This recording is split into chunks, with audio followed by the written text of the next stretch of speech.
Kawartha.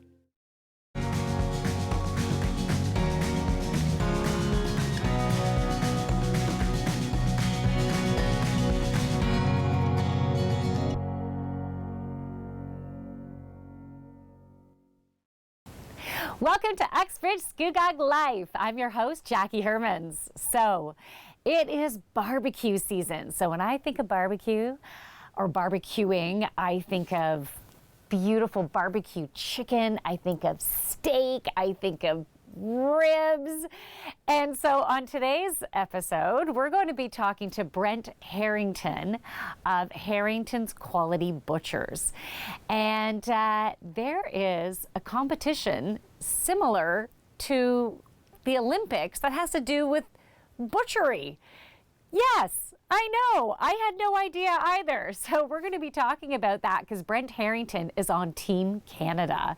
So make sure you keep on watching. And if you want to be on the show, wait till the end of the show and I'll let you know how you can get involved. So keep on watching. We'll be back with more on Uxbridge Scugog Life.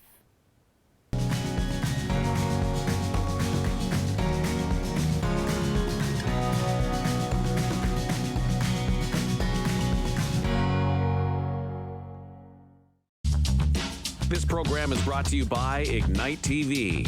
Now you're in command. Visit Rogers.com for more details.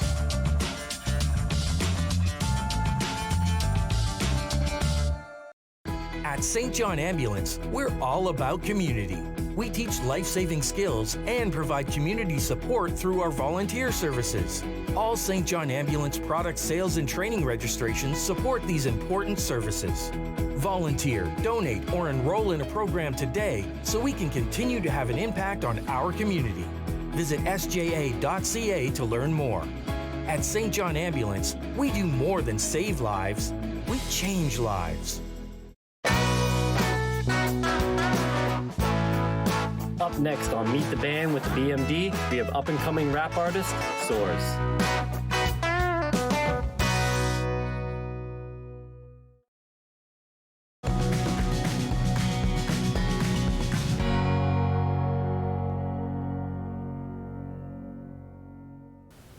Welcome back to Uxbridge Scugog Life. So with me on the show, I have Brent Harrington of Harrington's Quality Butchers. And so you're located in Port Perry. That's right. And I'm very excited to have you on the show because we're going to be talking about this amazing competition that you have been involved with that I had no idea. I did not know there was a butcher competition. So we'll get into that, but I first want to talk about how you got into being a butcher in the first place. What inspired you? Well, good morning, and thank you very much for having me. I very much appreciate it. Butchering for me is my passion. I do it for a living at my store in the heart of beautiful downtown Port Perry. But I also do it on the side as a hobby. So when I'm not doing it for work, I'm doing it to compete. So it's just part of who I am. It's become consuming my everyday life. Did you know someone who was a butcher when you were a child? My best friend still is. Growing up, his family had always been butchering, and it had always been part of my life growing up as a farm, because although we were a dairy farm, sometimes we produced our own food. I kind of fell into butchering by accident. When I was in high school, I went into the co-op program, and I was kind of at a point in my life where I thought I'm going to go to M&R because the Ministry of Natural Resources, the co-ops do, and I'll be painting picnic tables, getting a suntan, just breezing through. But it didn't work out, and the only thing left was a butcher shop. So I thought I'll give it a try. I went into this butcher shop. I fell in love with what they were doing. The two gentlemen that I worked with had a passion for their craft. I didn't start right into the meat and potatoes of it all. I got into cleaning. I started at the bottom and I worked my way up. From there I moved to Port Perry, and I went back into the co-op program in high school, and I actually ended up at a local abattoir. So we started at the very beginning, doing a lot of custom processing for farmers locally. Okay. One day after I was at my second job in Port Perry, I was actually processing, which is not a very pleasant, but a very necessary part of it. And my grandfather showed up, my dad's dad. And he walked onto the actual kill floor, and it absolutely blew my mind. Well, he actually used to do it. I had no idea that it was in my blood. Blood was in my blood. I had no idea. Yeah. Wow. And so he just showed a real interest and a real passion for what I was doing. And I think that's kind of the point where I decided, I think I can make a career out of this. Not necessarily at that end, but I worked my way up on different jobs and have created Harrington's Quality Butchers with the loving support of my wife and both my kids. That's amazing. And my staff. I can't do without the help that I have. So good. Okay, yeah, really. It's your whole team that you work with that That's not right. only it creates the energy within your environment, and it also puts like love into the food. 100%, And, yeah. Right? If you have a good, positive work environment, a great team, it's Yeah. going to make a difference on the quality of We the have product. a hugely wonderful team of super professional, welcoming people that it reflects. I feel that it reflects when you come into the store. Amazing. Make people feel comfortable, and everything else will take care of itself. Very cool. Okay, so World Butcher Competition. Did I get that right? The World Butcher Challenge. World Butcher Challenge. Yes. So, what is this? Is this like the Olympics of butchering? It's exactly what this is. Okay. This is exactly what this is. How long has this been around? It is the last couple of years. It's kind of gotten a little bit bigger globally. Butchering is in Europe, Australia, New Zealand is a recognized certified trade. They started in between New Zealand and Australia having a bit of a fun competition. Well, fun, but very serious.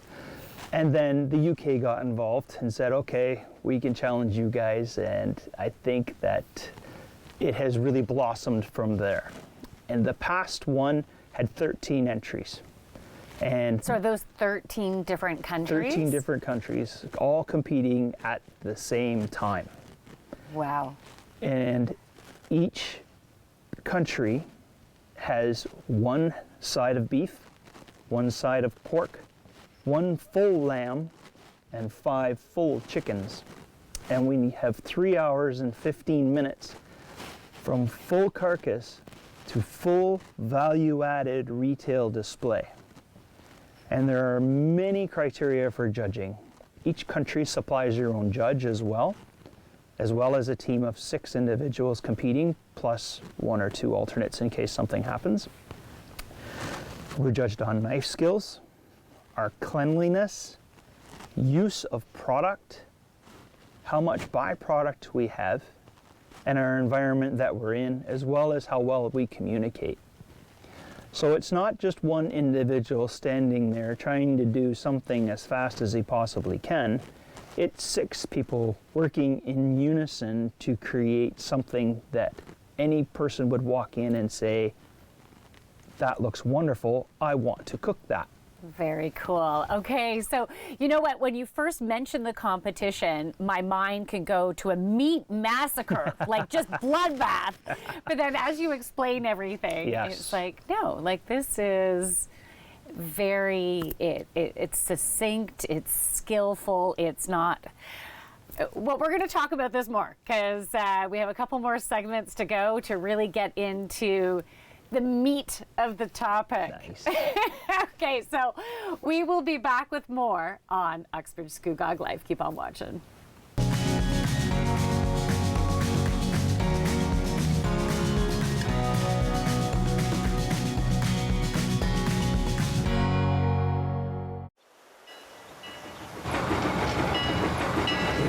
It's packed to the rafters in the Edmonton Arena. Everyone is feeling the pressure on the grabs as they await the American champs. Here's the Cleveland favorite Knits now, and boy, do they look impressive.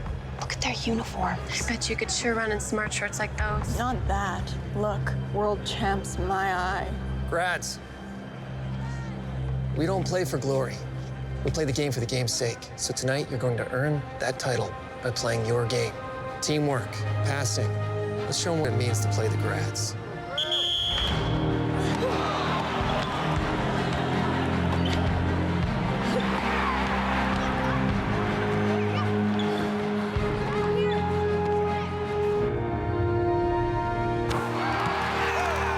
The Edmonton Grads were champions for 25 years. The record of 502 wins and only 20 losses is unmatched in all of sport.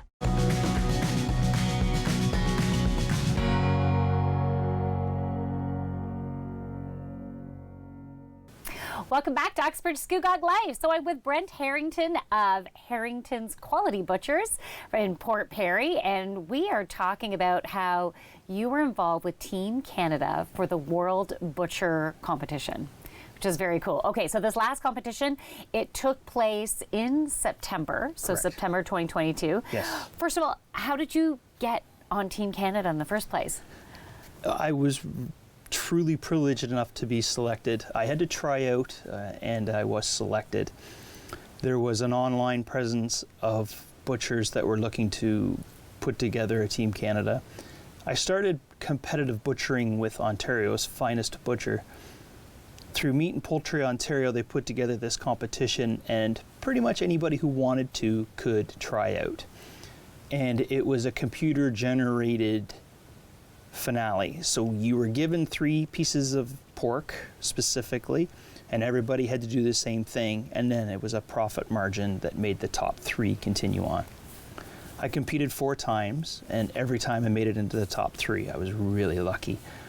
And I worked very hard at it, and I loved it with an extreme passion. Amazing. Once you get to the top 3 at a meat convention, yes, there is such a thing as a meat convention and trade show, you compete publicly on stage in front of all your peers.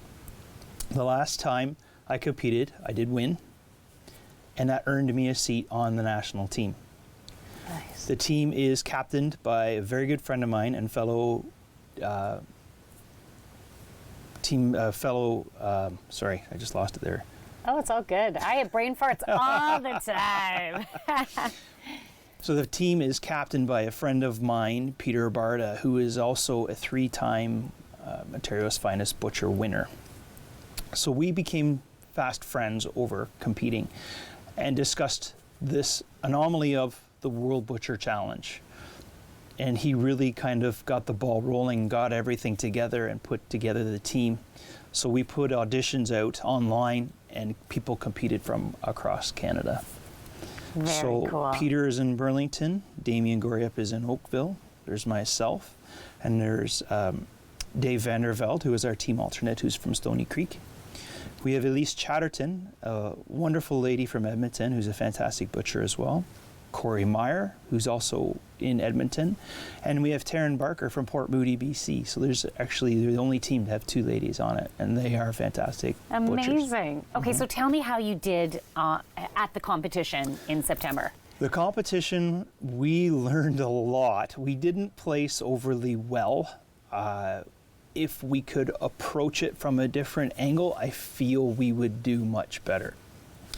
The approach that we had was brand new. Canada had never had a team before. We had never really had much more than just conversations about it. Yeah. We did do a number of practices, but protein being very expensive, in order to practice, to fly everybody in, to get the proteins, it was $12,000 to $15,000 every time our team practiced. Wow. So it became quite an ordeal. I believe we finished about 10th of 13, but that really lit the fire for the next one. Oh yeah. Now you needed to have those learnings. Absolutely. Right. Absolutely. And now you're going to go back even stronger. It just lit the fire for me. I don't want to end it like that. I want to go out with such a more positive, a positive finish. Before we talk about the next competition, I would love for you to talk about your tools here. Amazing. So are these the ones that you bring with you at such a competition? Yes. Do you use these on a daily basis at your butcher shop too? The ones that I use daily, I usually keep at the store. I clean them all the time, and they hang on a magnet on the wall. These ones here are some of my competing knives. I've got just a simple, small, curved blade boning knife. And these ones are all the brand Freider Dick, and they are one of our sponsors. You can, okay, hold that right up. Let's get that to the camera. Yeah. And these, F. Dick has actually engraved these Team Canada knives for us. Nice. So when we get judged and there's cameras, they can see that little angle of us. Nice. So that's just an all-around basic everything knife. I have one here that's just a little bit larger, which is a breaking knife, which is just nice to get through to deeper parts.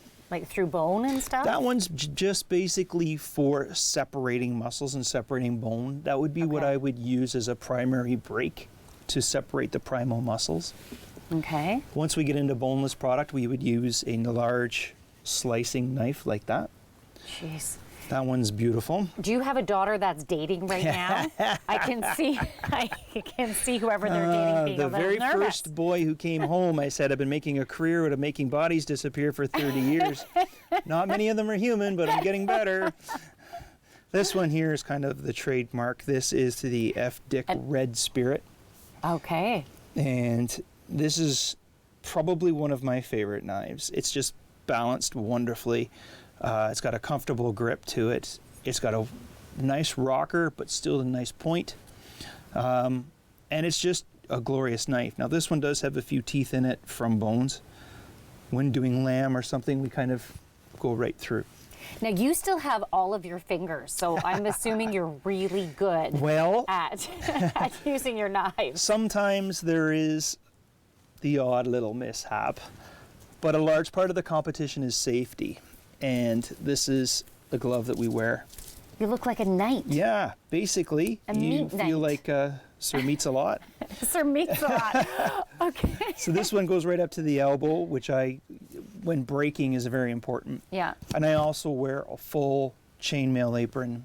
I wear one every day.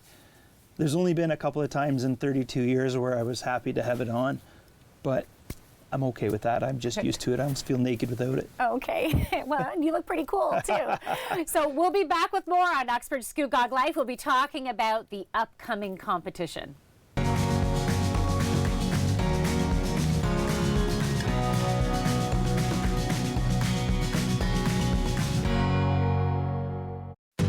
Your mouth can do a lot of amazing things.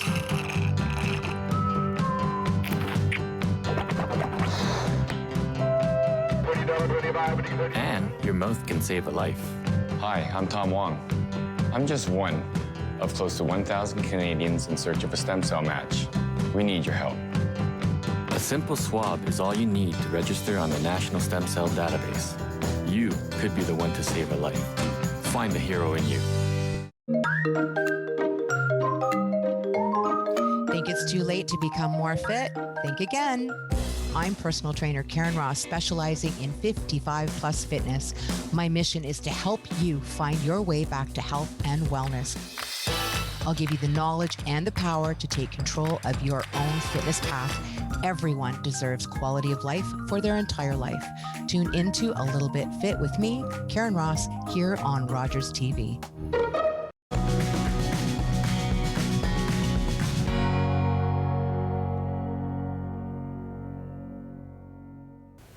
Welcome back to Uxbridge Scugog Life. So I had Brent Harrington on the show of Harrington's Quality Butchers in Port Perry, downtown Port Perry on Queen Street. And we've been talking about the World Butcher Competition. We just finished talking about these incredible tools that you have there. I had just asked when we were off camera about what this does. So this is to insert brine? Correct. It's a brine pump. So what we would use if curing product, or you can inject marinade or anything like that, is you would just insert this into the brine, pull it back into the injector, insert into the meat, and then inject the brine right through the meat. Very cool. Yeah. Thank you. Like female bacon and stuff like that. We do a quick pickle with that. Yummy. I love female bacon. So you have another competition coming up. I do. 2025. Correct. Do you want to share where it's going to take place? The next one is coming up in Paris, France. So Paris has put forward an offer to the WBC, and they have accepted.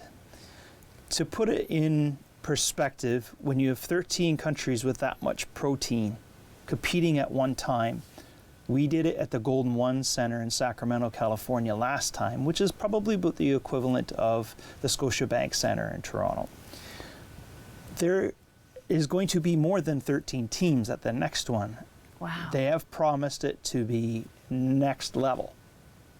In California, when we competed, all of the protein that we use went to the food bank. Oh, amazing. Nothing was wasted. It was a wonderful, wonderful end to it all. They took everything and they put it all to use to people who needed it. So good.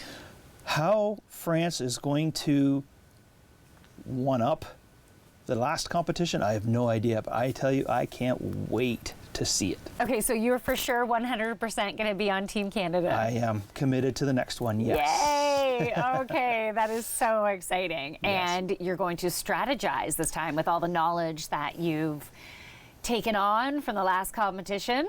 We have already had sit-down meetings as a team. What we did is we literally locked ourselves in a boardroom in a hotel in Toronto, and we dissected every moment of our last competition, as well as other teams. The winning ones, the not so winning ones, people's approaches, good ideas, bad ideas, what we'd change, so on and so forth. So yes, we're going to have the proper take on the next one. That is amazing. That is so exciting. Yeah, it is. So you inspire youth to get involved in the craft. Why is that inspiration there, and how do you inspire? The need for butchers is huge. It's one of the oldest trades known to man. The problem in North America is butchering is not a certified trade. In other countries, example Germany, who did win the last World Butcher Challenge, to be a master butcher, you literally have a PhD in meat science. It is something that somebody spends their entire life gaining as much knowledge as they can about protein. In North America, it's very industrious. The craft butchery part is kind of lost. So I like to put the emphasis on craft butchery. Okay. Not necessarily standing there doing one job over and over again, but working with an animal from beginning to end and putting the emphasis on craft and craft butchery. Making it a certified trade is probably one of my top priorities. And one of the things that I love about Team Canada, trying to get recognition and making butchering cool, making young people want to get into that. And also, like for me, with knowing, just finding out about this competition, finding out more about the craft, it's really helping me to be educated that there's a big difference about buying your meat from a butcher shop compared to the grocery store. Absolutely, and an educated consumer is a happy consumer. Yeah, happier in their belly with all that awesome meat. Exactly, that's right. So, you know, you at the beginning of the show, you were talking about how you ended up getting into butchery? Butchery, Butchery, yes. Yep. How you got into that. What would you say to either your younger self or to students right now trying to figure out what direction to go? Yeah. You need to try a lot of different things, and if you feel that butchering is something for you, you need to follow your heart as well as your stomach, but you need to have the passion for it. And if I see that a young potential employee or butcher in general has passion, we can work with everything else. The skill will come. It takes a long time to learn how to butcher. I have been doing it for 32 years and I do not know it all, and I don't want to know it all because then I am not the alpha and the omega of everything butchery. I don't want that to ever happen, but I do love to learn. Young people today, I tell them to follow their hearts, follow their passion. Don't be afraid to make mistakes. Just don't make them twice. I love that. Okay, so you are located on Queen Street. What is your address? We are at 251 Queen Street. In Port Perry. In downtown Port Perry. All right, and I'm on your Instagram, Yes. and your Instagram is Brent Harrington. Correct, that's right. Okay, any other social media that you wanted to We do plug? a fair bit of Facebook, Harrington's Quality Butchers on Facebook as well, yes. Okay, great. And do you do orders?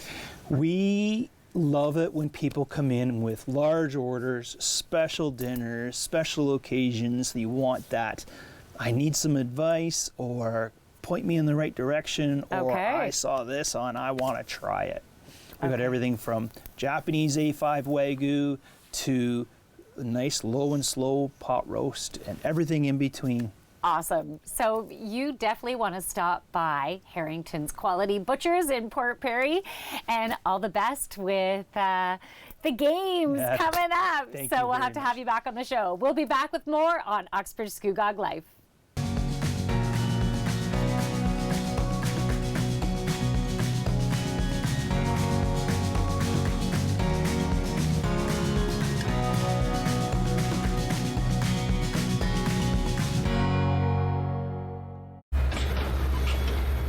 This is a brain in urgent need of mental health care. But because 3 out of every 4 Indigenous people experience racism in healthcare, she may not get the help she needs.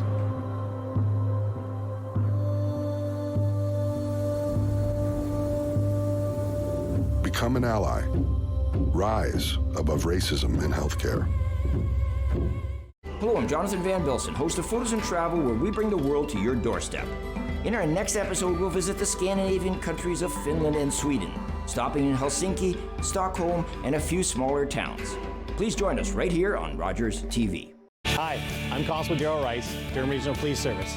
Tune into Rogers Cable 10 to watch me on Seniors Talk with DRPS, where we'll talk about all kinds of amazing information and community programs for you, our seniors in Durham Region.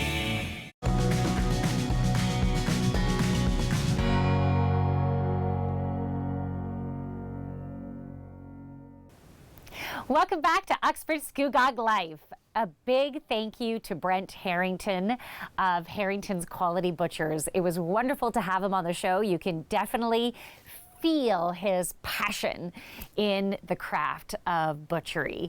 And it was pretty interesting to find out about this worldwide competition and his knives. Wow, I think I'd be a little bit nervous about using them unless I was wearing the knight in shining armor metal stuff. I could see myself losing a finger. Those things are sharp. Anyways, I hope you get a chance to visit his butcher shop in the heart of Port Perry on Queen Street. Thank you so much for watching. And if you want to be on the show, you can send us an email, uxbridgescugoglife@rci.rogers.com. Thank you so much for watching. There'll be more next week on Uxbridge Scugog Life. Bye. Happy barbecuing.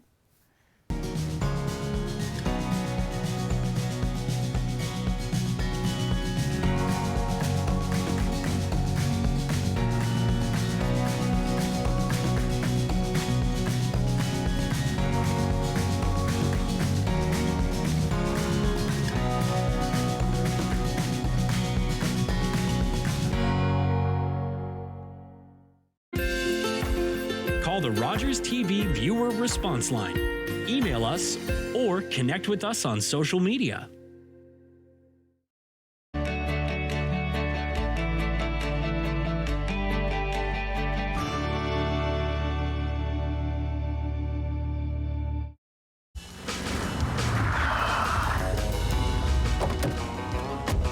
Hey, Gabe, we're supposed to be at City Hall. We're gonna build it right here.